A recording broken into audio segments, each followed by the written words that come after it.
Irmãos, vamos abrir a palavra do Senhor em Atos capítulo 17. Atos capítulo 17. A partir do verso 1, nós vamos ler até o verso 9. Atos capítulo 17, de 1 a 9. É um pouco da mania do professor, né? Então sempre, na hora que eu gosto de pedir para abrir a palavra de Deus, repetir pelo menos umas 2 vezes, porque tem aqueles que estão ainda para encontrar, né? Então sempre fala mais de uma vez para isso. Você que está treinando aqui para vir na frente também, sempre lembra disso, né? Falar umas 2, 3 vezes para as pessoas acharem. Atos 17, versículo de 1 a 9, diz assim a palavra do Senhor. Tendo passado por Anfípolis e Apolônia, chegaram a Tessalônica, onde havia uma sinagoga de judeus. Paulo, segundo o seu costume, foi procurá-los e por 3 sábados arrazoou com eles acerca das Escrituras, expondo e demonstrando ter sido necessário que o Cristo padecesse e ressurgisse dentre os mortos. E este dizia a ele: é o Cristo Jesus que eu vos anuncio. Alguns deles foram persuadidos e unidos a Paulo e Silas, bem como numerosa multidão de gregos piedosos e muitas distintas mulheres. Os judeus, porém, movidos de inveja, trazendo consigo alguns homens maus, dentre a malandragem, ajuntando a turba, alvoroçaram a cidade e, assaltando a casa de Jason, procuravam trazê-los para o meio do povo.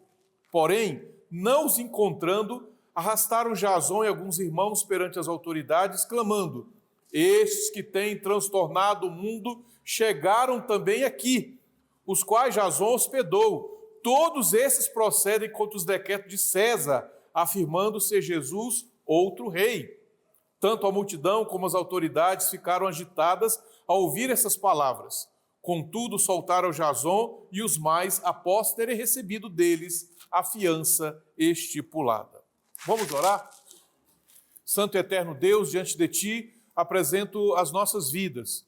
Acalma nossa mente, o nosso coração, atenta os nossos ouvidos, ó Deus, para ouvir a Tua voz nessa noite.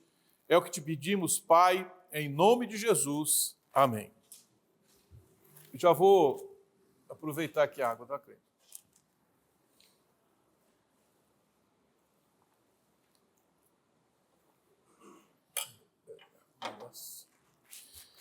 Irmãos, a palavra de Deus aqui nos traz algo perturbador.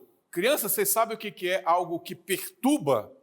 É uma coisa barulhenta, é uma coisa que deixa a cabeça da gente assim meio nervosa, a gente fica preocupado, né? Se eu for dar um título para essa mensagem aqui, aqueles que transtornam o mundo chegaram até aqui. Esses que transtornaram o mundo também chegaram aqui. Transtorno, barulho, confusão é uma coisa que a gente não gosta. Eu, pelo menos, quando eu morava no Guará, ali, eu tinha um vizinho que gostava de música alta. O problema não é nem a música alta, era o horário que ele gostava dessa música alta. E o tipo de música também. E aí incomodava bastante, deixava a gente nervoso. Então, ninguém gosta de perturbação, de barulho. Mas esse texto aqui nos aponta para um grande barulho, um alvoroço, né? No Antigo Testamento, em 1 Reis, capítulo 18, verso 7, tem um profeta de Deus que é também chamado de perturbador. É o profeta Elias. O Acabe, que era o rei na época, ele estava vivendo um período assim de muita crise espiritual. Eles estavam vivendo atrás da idolatria, do engano, e Deus levantou um profeta para falar: olha, vocês estão errados. Vocês precisam voltar para a palavra do Senhor. E ao pregar a verdade, o Acabe o chama no verso 17, 1 Reis 18, 17, és tu o perturbador de Israel? O que o rei Acabe está dizendo aqui a Elias é o seguinte: Acabe, parece que você é que está causando a confusão. Se você depois voltar lá para 1 Reis, você vai ver que o que acontece é que Deus pune a nação de Israel, dando a eles uma seca. E o maior contraste, uma maior ironia que acontece nessa história é que Acabe se casa com Jezabel, uma princesa lá dos fenícios, dos povos do norte, e eles adoram um deus chamado Baal, que é o deus da chuva e da tempestade. Aí o que acontece? Eles estão orando para o Baal, estão clamando ao Baal e não vem chuva, não vem nada. Porque quem controla a chuva, a natureza, é o nosso Deus. E quando Elias falou, olha, vocês estão errados, vocês estão pregando, vocês estão adorando um Deus falso, eu estou aqui pregando a verdade. Qual é a palavra que ele? Você é o perturbador. A seca que está aqui é por causa de você. Você que causou todo esse problema. Né? Ele denunciou os adoradores de Baal, denunciou a idolatria. Nós vemos aqui na leitura dos 10 mandamentos que nós não podemos adorar ídolos, não podemos fazer ídolos. É um mandamento. Isso já estava na palavra de Deus, mas eles esqueceram. Então, essa é a lógica perversa do mundo. A verdade incomoda. O pecado, quando ele é confrontado, ele se revira como se fosse um animal ferido. O nosso coração age dessa maneira. A santidade denuncia o engano e os justos são tratados como inimigos, porque a luz brilha e perturba quem ama as trevas. Crianças, eu quero que vocês pensem agora num desenho assim. Tenta desenhar um lado mais escuro e do lado e tenta colocar uma luz, alguma coisa que ilumina isso aí, para você imaginar que a escuridão é o pecado, que a escuridão é o engano do coração, mas a luz da palavra de Deus vai iluminar e transforma os corações. Mas eu vou dizer para vocês um grande segredo. Essa luz, ela vem com dor, porque ela perturba o nosso coração. Porque essa escuridão tem a ver com o nosso coração, porque somos pecadores. Aqui no texto que nós lemos, tem uma história interessante. A segunda viagem missionária de Paulo, ela começou lá em Antioquia, e o apóstolo Paulo falou com Barnabé, dizendo o seguinte: Barnabé, vamos voltar agora para as igrejas que nós iniciamos o trabalho. E Paulo tinha esse método missionário, né? Ele pregava o evangelho, depois ele tinha a oportunidade de voltar àquelas igrejas para fortalecer a fé dos irmãos, e se porventura houvesse necessidade, houvesse oportunidade, ele ia abrir novas igrejas. É o que vai acontecer. Ele vai confirmando essa linguagem que está em Atos capítulo 16, os irmãos que haviam se convertido e abrindo novos campos. A igreja sempre vive nessa dinâmica. E ele chega na cidade de Tessalônica, que tem um nome diferente, né? Nós temos na Bíblia a epístola aos Tessalonicenses, são 2 epístolas que o apóstolo Paulo escreveu para essa igreja que é plantada nesse momento aqui, que a gente está vendo. A cidade de Tessalônica, ela recebe esse nome por causa do nome da irmã de Alexandre o Grande, um rei macedônico que conquista grande parte do mundo antigo. Vocês devem lembrar lá da escola, né? Eu sou professor de história, então lembro um pouco isso. Eu até estou estudando isso no meu doutorado, a história de Alexandre o Magno. Quando caí aqui ali, ó, é a irmã dele, né? A região da Macedônia, que é o norte lá da Grécia. E conforme diz a palavra de Deus aqui, irmãos, o apóstolo Paulo chega lá e começa a pregar. Meus irmãos, como isso é maravilhoso. O apóstolo Paulo está pregando em lugar onde as pessoas ainda não conhecem a Cristo, o poder do Espírito Santo vai abrindo os corações, vai transformando eles, mas isso causa perturbação.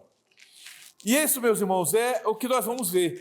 Nós, ao pregarmos a palavra de Deus, estamos transtornando o mundo. Estamos transtornando o mundo com violência. Não com violência, desculpe, mas com a verdade. Nós não semeamos a confusão, mas anunciamos a salvação. Por isso, meus irmãos, nós temos que lembrar, o evangelho do Senhor Jesus Cristo nunca foi uma mensagem que se acomoda ao mundo. Quando pregado com fidelidade, ele é como se fosse um martelo despedaçando a rocha. Ele desaloja os ídolos escondidos dos corações, derruba os altares da falsa segurança e ergue o trono do Cordeiro, onde antes reinava o pecado. Nessa passagem da palavra de Deus, encontramos os missionários, Paulo e Silas, chegando a uma região que ainda não conhece o evangelho. E eles não vieram com decretos imperiais, com lanças, com armas, mas com a autoridade da palavra do Deus vivo. E o que eles ouviram? Esses que têm transtornado o mundo também chegaram aqui. Irmãos, isso é um glorioso insulto. É o que o Charles Spurgeon, pregando sobre esse texto, ele fala, né? Um glorioso insulto. Ele diz assim, que bendita acusação. Há como se dissessem isso de nós hoje, né? Estamos transtornando o mundo. E como é um sermão presbiteriano, a gente tem que fazer geralmente 3 pontos. Não sei se você fica nessa linha, mas de vez em quando eu gosto de fazer. E eu sei que lá fora o pessoal gosta de pregar também 3 pontos, né? Lê o texto, sai do texto, nunca mais volta para o texto. Mas aqui a gente vai fazer uma exposição em 3 pontos, olhando aqui como a reação do mundo, como o Senhor de Cristo, né, se manifesta então. Os 3 pontos são a centralidade da palavra, a reação do mundo e o Senhor de Cristo. Como nós vamos ver esses 3 aspectos na palavra de Deus. Voltemos para o texto mais uma vez. Atos capítulo 1.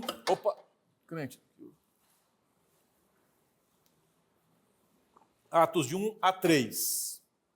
Diz assim a palavra dos Deus: tendo passado por Anfípolis, e Apolônia, chegaram a Tessalônica, onde havia uma sinagoga de judeus. Paulo, segundo seu costume, foi procurá-los e por 3 sábados arrazoou com eles acerca das Escrituras, expondo e demonstrando ter sido necessário que o Cristo padecesse e ressurgisse dentre os mortos, e este dizia ele: é o Cristo, Jesus em que vos anuncio. Nós estamos acostumados, meus irmãos, a usar o nome Cristo como sobrenome de Jesus, como se ele tivesse nascido, ido lá no cartório de Belém, né? E registrado, eu sou José, essa é minha mulher Maria aqui e tal, vou registrar meu filho. Como é que vai ser o nome dele? Jesus Cristo. Não, o nome dele, originalmente do hebraico, é Yoshua, né? Josué, e ele é chamado Josué de Nazaré. Na época não tinha sobrenomes. As pessoas eram ligadas ou ao nome do pai ou do lugar onde ele nascia. Cristo é o título, significa ungido. O Messias, é essa palavra que está dita aqui. Por isso que o apóstolo Paulo fala, ele é o Cristo. Quem é esse Cristo? Jesus. Aqui, meus irmãos, algo poderoso que está acontecendo é a centralidade da palavra na missão do Evangelho. O apóstolo Paulo aqui, ele vem com o poder do Espírito Santo, pregando a palavra. E o verso de número 3 aqui expõe o conteúdo dessa mensagem. O conteúdo do Evangelho Apostólico é Cristo crucificado e ressurreto. É o resumo. Essa mensagem, meus irmãos, é a mensagem poderosa que transforma os corações. Não é mensagem de coaching, de mudança, de prosperidade, essas coisas não. Nós temos que anunciar a Cristo crucificado e ele como o ressuscitado pelo poder do Espírito Santo. A igreja não deve confiar em artifícios humanos, numa retórica vazia, mas na exposição fiel da Escritura, examinando e aplicando a palavra de Deus aos nossos corações. E o apóstolo Paulo aqui começa pregando o Antigo Testamento. Vocês estão lendo aqui que ele foi a uma sinagoga, onde os judeus tinham o seu local de culto. E a partir do próprio Antigo Testamento, ele anuncia a Cristo. Interessante que quando os apóstolos estão pregando, eles não têm o Novo Testamento, não têm os evangelhos ainda. Eles não estão sendo produzidos. Mateus, Marcos não estão escrevendo. Mais tarde é que eles começam a circular nas igrejas e é a partir deles que os apóstolos vão pregar. Mas nesse momento, ele está pregando Abacuque, Amós, Isaías, Jeremias, anunciando a partir desses textos que Jesus Cristo é o Messias esperado por Israel, que ele deveria morrer na cruz, depois de 3 dias ele seria ressuscitado. Vários textos dos Salmos, dos Provérbios, são anunciados aqui. Meus irmãos, como a gente vê hoje, em muitos lugares, há uma pobreza espiritual, porque as pessoas têm trocado a autoridade da palavra por somente testemunhos, por palavras de ânimo, né? Por palavras que podem até nos dar alegria, mas não trazem transformação. O que traz transformação é a exposição fiel da palavra de Deus. Muitos lugares há uma escassez da palavra. As pessoas estão se aglomerando atrás de um Cristo fabricado à imagem do homem moderno, um Cristo que é tolerante com o pecado, que é condescendente com os ídolos, que é mudo perante a injustiça. Mas o Cristo que as Escrituras nos apresentam, meus irmãos, ele é Senhor. E a sua palavra é um fogo consumidor que transforma os corações. Por isso, meus irmãos, confie na palavra do Senhor. Confie na Bíblia. Ela, meus irmãos, é a palavra de Deus que transforma os corações. Nós, jovens, velhos, homens, grandes, temos que nos alimentar da palavra de Deus, porque ela é o poder para salvar todo aquele que crê. Meus irmãos, na pregação, nós não temos um entretenimento, mas nós temos um combate espiritual. O poder do Espírito Santo alcançando corações duros que não querem a palavra de Deus. É a luz iluminando a escuridão. A palavra de Deus, meus irmãos, precisa ser central em nossas vidas e na vida da igreja. Nota aqui que o apóstolo Paulo, no verso de número 3, ele mostra a essência do Evangelho. O Cristo que morre na cruz, que padeceu pelos nossos pecados e ressurgiu dentre os mortos.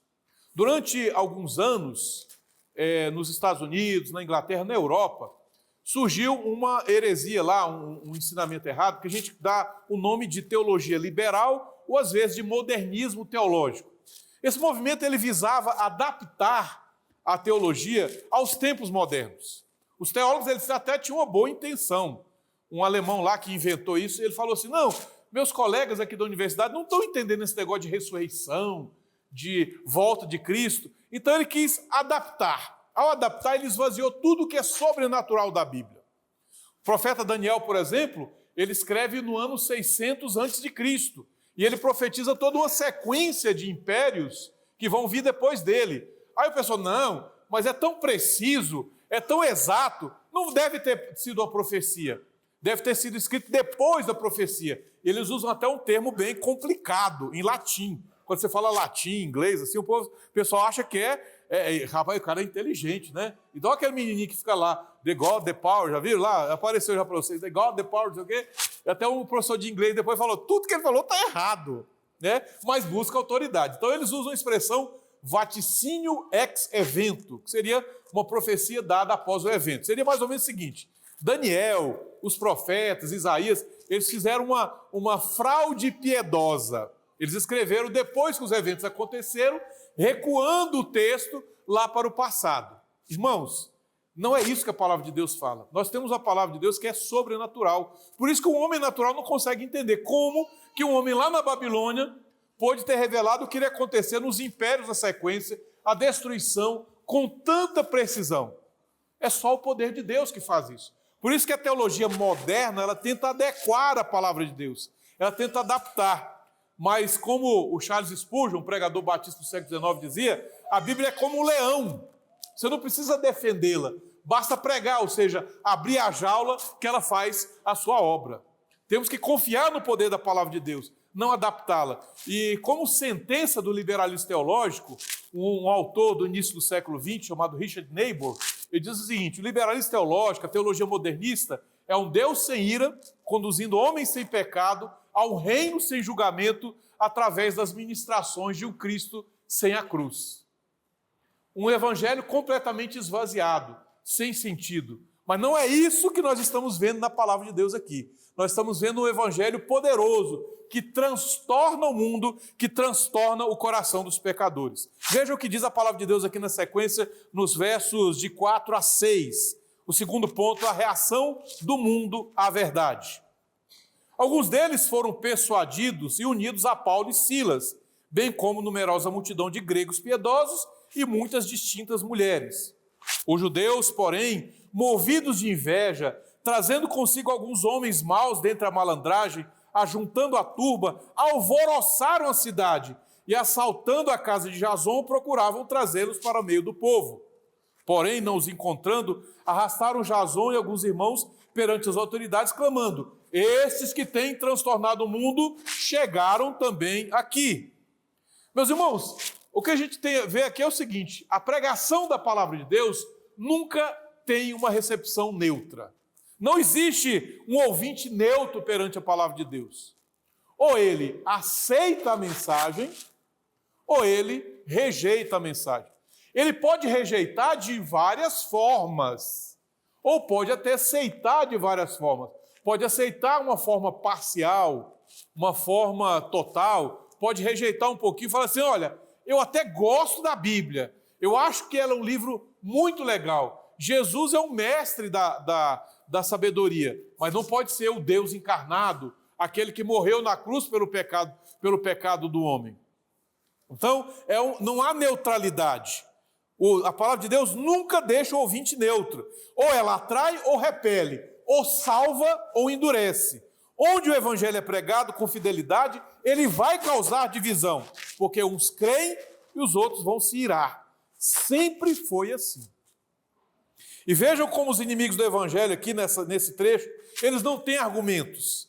Eles lançam mão de homens perversos, que causam confusão. Note aqui o contraste, meus irmãos, entre o verso 5, 6 e depois a própria resposta do apóstolo Paulo perante que lá. Eles estão acusando que os apóstolos estão causando alvoroço, mas eles é que alvoroçam a cidade, eles é que causam a confusão, gritando, esperneando, pagando homens da malandragem para tentar acabar com a palavra de Deus.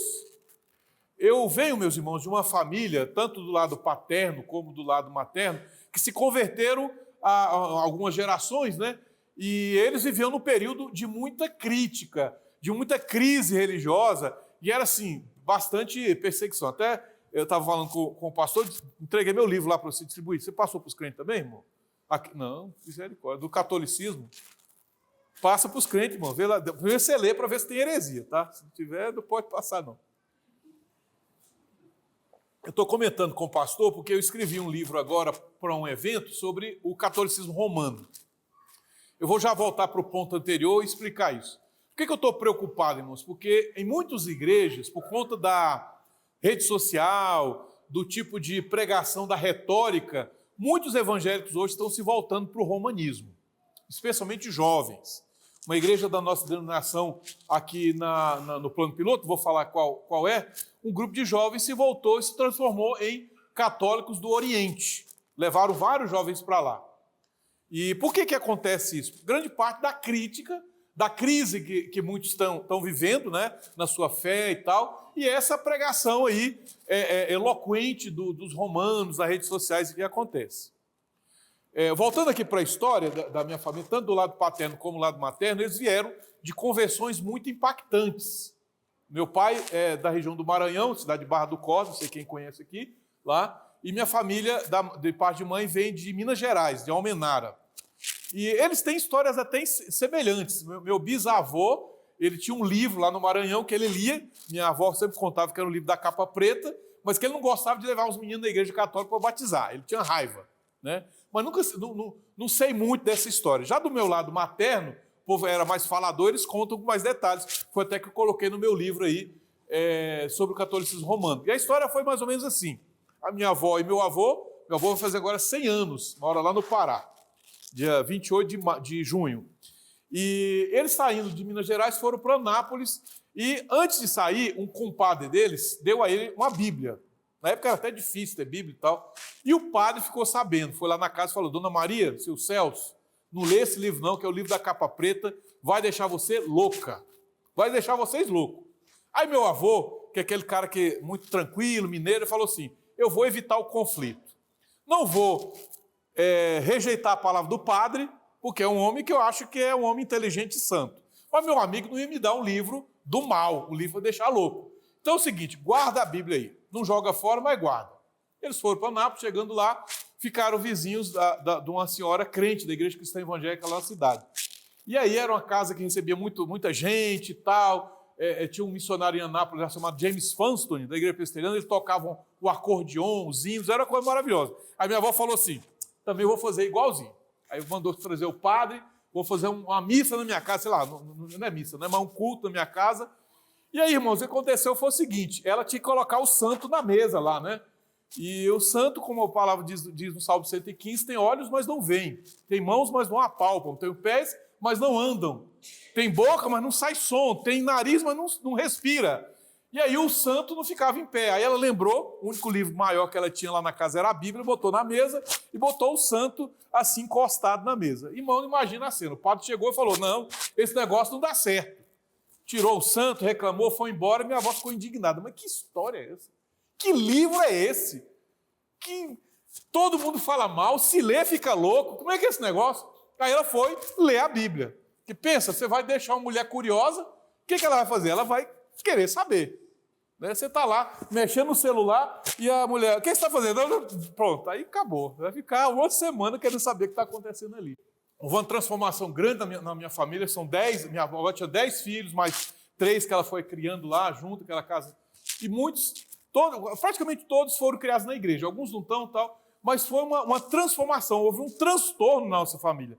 Ao ponto que a minha bisavó, que morava em Minas Gerais, ela falou: fiquei sabendo que Maria ficou louca, saiu da igreja, eu tenho que ir lá ver. Aí ela foi, eu vou resumir a história, chegou lá, teve uma campanha da Igreja Batista, aí minha bisavó que foi ver se voltava minha avó, Maria Merece, para a igreja, se converteu também e virou crente, e a história é longa depois aí. Isso é o que acontece, meus irmãos, com o poder da palavra de Deus. Ela transtorna do jeito certo, ela perturba do jeito certo, ela muda corações. ela transforma aquele coração endurecido em um coração de carne, um coração que se volta para o Senhor. Meus irmãos, os discípulos aqui, pregando a palavra de Deus, causaram um tumulto, mas é um tumulto santo, uma perturbação santa, maravilhosa, para transformar os corações. E é isso, meus irmãos, nós precisamos para esse mundo. Jovens que estão perdendo a sua vida nas drogas, gente que vai atrás do álcool, do sexo, correndo atrás do pecado, eles precisam da palavra de Deus. Aqueles também que tentam esconder os seus desejos, não vivendo uma vida de pecado escandaloso, mas o pecado interno, raiva, rancor, falta de perdão, precisam também do poder do Evangelho.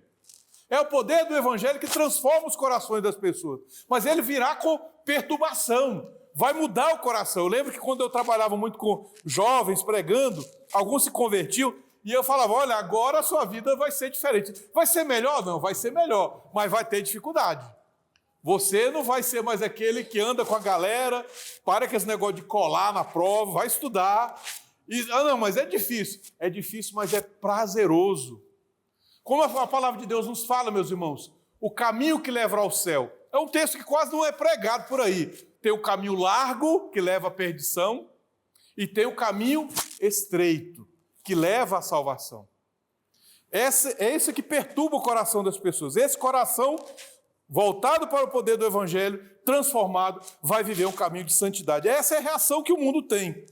Os inimigos do Evangelho não têm argumento. Lançam mal de homens perversos, de mentiras. Não lê a Bíblia não, vai ficar louco. Mas vai ficar louco do jeito certo, né? Louco por Jesus, louco pela palavra de Deus. Os discípulos não cometeram crime algum, mas foram perseguidos. Por quê? Porque o mundo é mau. Ele odeia a verdade, porque a verdade o expõe a sua inteireza, a sua fraqueza. O mundo odeia a luz que revela a sua escuridão. Por isso, a nossa vida cristã, meus irmãos, vai gerar reação do mundo. Só se a gente estiver escondendo, só se a gente for um agente secreto de Jesus, sabe? Aquele que lê a Bíblia com a lanterna assim, né? A luz do celular, aí você está escondido, ora bem baixinho, né? Assim, para ninguém saber que você é crente. Talvez num país de perseguição, com sabedoria, a gente tem que fazer isso. Mas no Brasil não, irmão.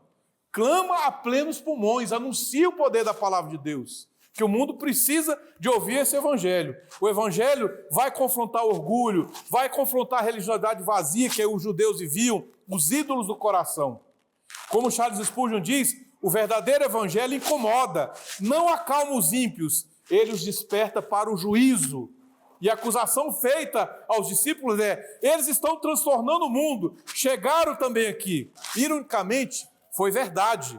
Eles transtornaram o mundo, não com violência, mas com a palavra. Não com espadas, mas com testemunho fiel. Abalaram o mundo com a notícia do rei que venceu a morte. Quando nós somos fiéis proclamando que Jesus é o Senhor, e não César, não o Estado, não a nossa vida aqui, há verdade, não esse relativismo. Há a verdade que vai enfurecer o mundo. Meus irmãos, nós precisamos transtornar, pregar com ousadia. Por isso, meus irmãos, não se acovardem, não cedam à pressão cultural, não diluam a verdade para agradar o mundo. Transtornem esse século com a fidelidade que transformou aqui a cidade de Tessalônica. E em último lugar, meus irmãos, a palavra de Deus aqui nos diz, né, que o Senhor de Cristo, ele é sobre toda a vida. Então, primeiro nós vimos o conteúdo do Evangelho, que é a centralidade da palavra. Segundo lugar, qual vai ser a reação do mundo. E terceiro, o Senhor de Cristo sobre toda a vida, os versos de 7 a 9. Mantenham os seus olhos na palavra do Senhor. Diz assim a palavra de Deus: os quais Jason hospedou, todos esses procedem contra os decretos de César, afirmando Jesus ser outro rei. Tanto a multidão como as autoridades ficaram agitadas ao ouvir essas palavras. Contudo, soltaram Jason e os mais após ter recebido deles a fiança. Veja essa frase, meus irmãos. Todos esses procedem contra os decretos de César, afirmando que ser Jesus outro rei. Aqui é um contexto político que é importante ensinar aos irmãos. Quem governa o Império Romano nesse momento é Cláudio. Cláudio é um dos imperadores. E aconteceu o seguinte lá na época do Império Romano. Se você pegar depois uma lista, eles até passam assim meses, o imperador dura alguns meses, até encontrar um general que bota um veneno na comida dele, ou mata ele na espada e tal. Esse Cláudio mesmo é um dos imperadores mais complicados lá. Cego no olho, manco, feio que só. E aí ele tentava compensar toda essa parte dele com muita violência, com muito orgulho. Pois ele vai perder o trono para um sobrinho dele chamado Nero, que entra para a história, vocês não sabem, né? É terrível, persegue a igreja, queima cristãos no seu jardim, Nero, né, faz isso, e ele tenta fazer uma coisa que muitos governantes gostam de fazer, o Nero, né? Ele destrói Roma com incêndio, acusa os cristãos, porque ele queria que o nome dele fosse honrado em alguma construção que tivesse lá. O governo geralmente faz isso, né? Faz algumas construções, demora, faz aquele movimento para ver se o nome dele vai ser lembrado por isso. E como havia, meus irmãos, um contexto político complicado, os cristãos os judeus aqui tentam envolver os cristãos nessa confusão toda. O Império Romano, embora grandioso, soberano sobre muitas regiões, ele era instável. Essa figura do imperador que podia morrer a qualquer momento, numa conspiração, numa batalha, numa guerra, era um negócio que dava instabilidade ao império. Por isso que a figura dele começa a ser cultuada até como Deus. Chega um momento que os imperadores exigem que seja queimado incenso para ele considerado um deus, alguma coisa assim, que era uma forma de tentar manter essa unidade do império que era complicado. Os cristãos, no primeiro momento, eles vão ser confundidos com os judeus. A gente pode até ver aqui que a pregação acontece nas sinagogas. Mais tarde, vocês vão ver, o pastor vai pregando na sequência do livro de Atos, o apóstolo Paulo vai falar assim, não vou mais pregar para esse judeu não, está dando muita confusão, e Deus agora abriu a minha mente que eu tenho que pregar para os gentios. Isso é uma coisa interessante no livro de Atos, que a igreja vai se entendendo como igreja se desvinculando do judaísmo. Inclusive, por exemplo, você vai lá em Atos capítulo 3, os judeus receberam o Espírito Santo, receberam uma ordem para sair de Jerusalém, pregar em toda a Judéia, Samaria, até os confins da terra, mas eles permanecem em Jerusalém durante o tempo. Pedro e João vão para o templo orar, não era mais necessário. Jesus falou em João capítulo 2 que ele havia destruído o templo e reconstruído na sua ressurreição. Não tinha mais que manter práticas judaicas, mas a igreja vai se entendendo isso, formando a sua liderança. A gente vai ver que eles elegem os diáconos, eles não sabiam como um diácono deveria agir. A gente vai lá em Atos 6, acontece isso. E aqui nós temos esse momento que a igreja vai caminhando. Eu falo isso porque quando acontece uma confusão em Roma, vocês vão ver depois aqui, lá na frente, quando Paulo encontrar com Apolo, quando encontrar com Priscila e Áquila, eles fogem lá de Roma por conta de uma confusão que o Cláudio, o imperador, mandou eles fugirem. Suetônio, que é um historiador romano da época, ele escreve uma frase lá dizendo o seguinte, que os judeus foram expulsos de Roma por causa de um tal de Crestus, né? Ele não entendia muito esse negócio de Cristo, nem sabia que judeu era diferente de cristão. Então acontece isso, e aqui é o que está ocorrendo, meus irmãos.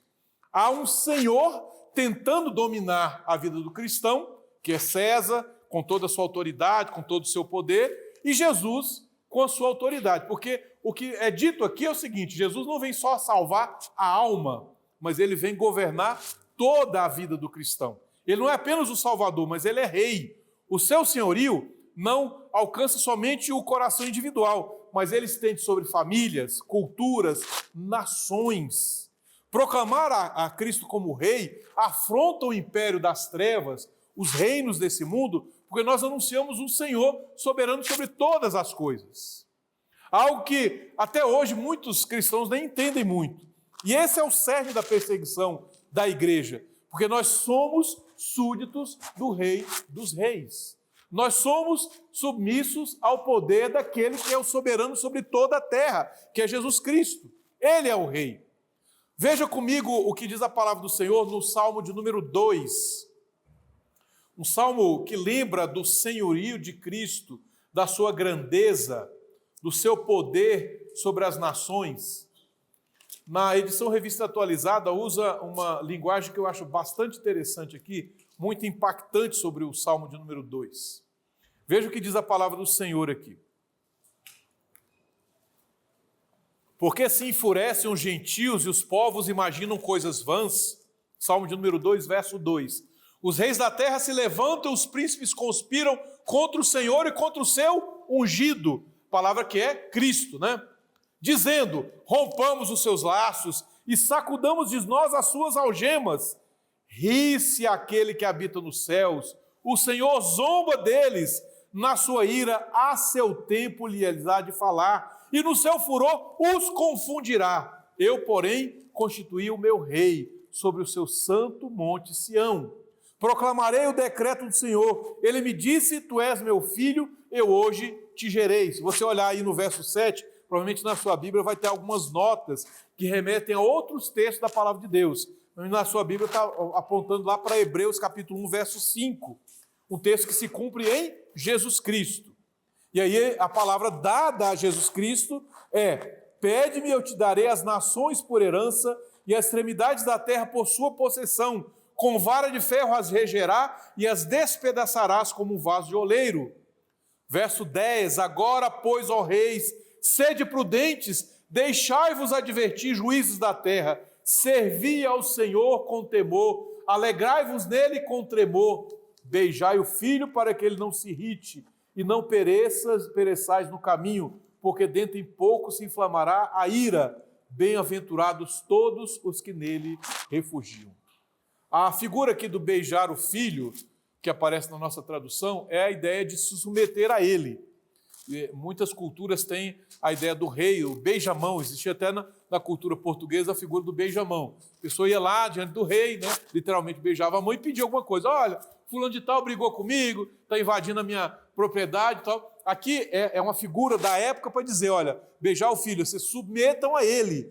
Ele é o Senhor soberano. E essa pregação, meus irmãos, provavelmente que os apóstolos estavam pregando. Eles estavam anunciando o Antigo Testamento, mostrando o poder de Cristo sobre as nações. Aí o que os judeus falaram? Olha, mas no caso dos judeus era uma acusação falsa. Eles estão dizendo aí que Jesus é maior do que César.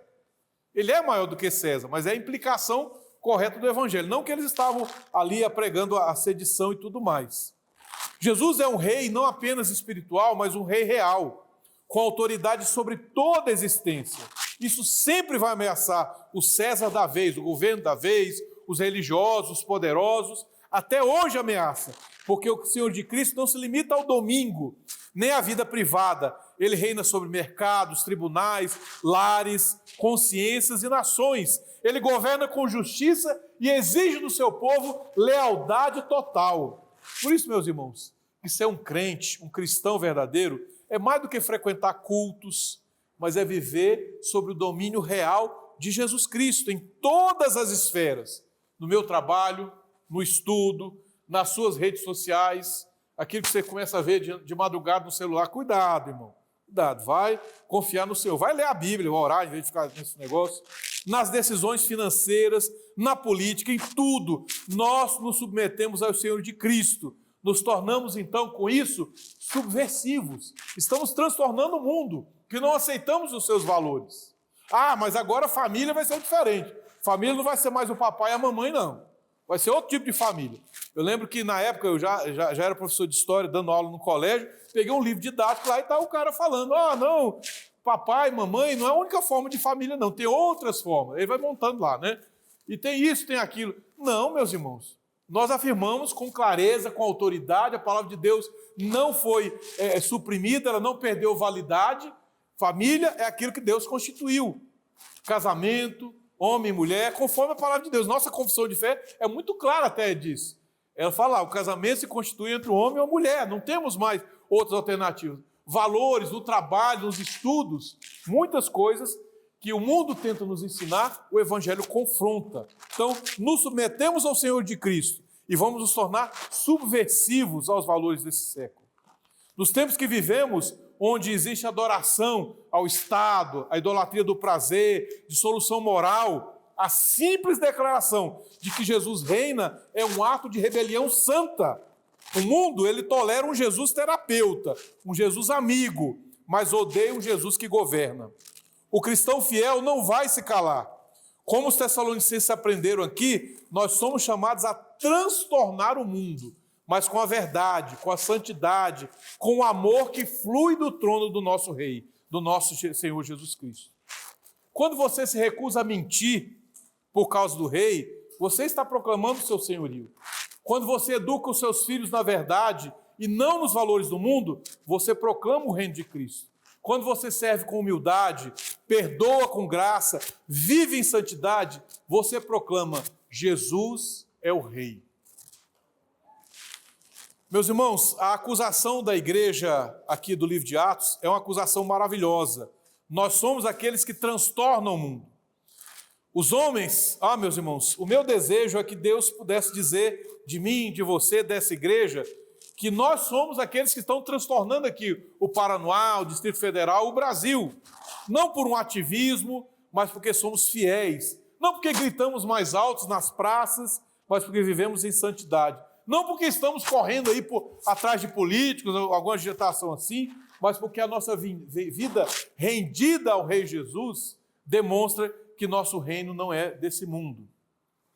E eu faço uma pergunta para você, concluindo. Você que está aqui hoje ainda não se dobrou diante desse Rei que foi crucificado, que morreu na cruz pelos nossos pecados e ao terceiro dia ressuscitou e há de vir para julgar vivos e mortos? Há alguém aqui que ainda não entende o cetro da justiça de Cristo, o seu governo, não se submeteu a Ele? Se você está me ouvindo nessa noite, eu quero pedir que você coloque-se na presença de Deus pedindo: Senhor, fala comigo, transforma o meu coração. Abra os seus braços para receber a Cristo com misericórdia. Ele hoje te chama, não como um César cruel, mas como o Cordeiro que foi morto por você. Renda-se ao Senhor dos apóstolos, Rei dos reis, aquele que reina o universo. Venha para Jesus e seja salvo. É o que aconteceu lá em Tessalônica. Depois você vai ver na sequência que Paulo vai à igreja de Bereia e a atitude dos bereanos vai ser diferente. Eles vão conferir na Escritura aquilo que Paulo prega. É por isso que na Bíblia você não vai ver uma epístola de Paulo aos bereanos, porque eles não causaram confusão. Você vai ver uma epístola de Paulo aos Tessalonicenses, porque lá teve confusão, teve falsos ensinamentos, e depois isso você vai aprendendo na sequência. Nós que somos servos do Senhor Jesus Cristo, aqueles que vivem no seu reino, nosso chamado nessa noite é para que você confirme a sua vocação. Não desanime diante das dificuldades do mundo, dos prazeres do mundo, mas fique firme diante do Senhor. Aquele que nessa noite, porventura, está me escutando, que não tem esse compromisso com Cristo, abra o seu coração, volte-se para Cristo. Olhai, a Bíblia diz assim no livro do profeta Isaías: olhai para mim e sede salvos. Olhe para Cristo, olhe para a cruz, confie em Jesus que você será salvo. Vamos orar? Pedir que o Senhor nos abençoe nessa noite. Santo e eterno Deus, grava essa palavra em nossos corações, age com poder, com graça, transformando aquele que ainda não entende o Evangelho, não se voltou para Cristo, em um servo do Senhor. Aqueles que têm servido a Deus com fidelidade, ó Deus, fortalece a sua fé, fortalece a sua convicção do caminho, ó Deus, que eles estão trilhando. Apesar do caminho estreito, do caminho difícil, nós estamos sendo, ó Deus, conduzidos para o caminho que nos leva ao céu, à vida eterna. Ó Deus, fortalece a nossa fé, fortalece a nossa vocação, a nossa dedicação cada dia mais. É o que eu te peço, Pai, em nome de Jesus. Amém.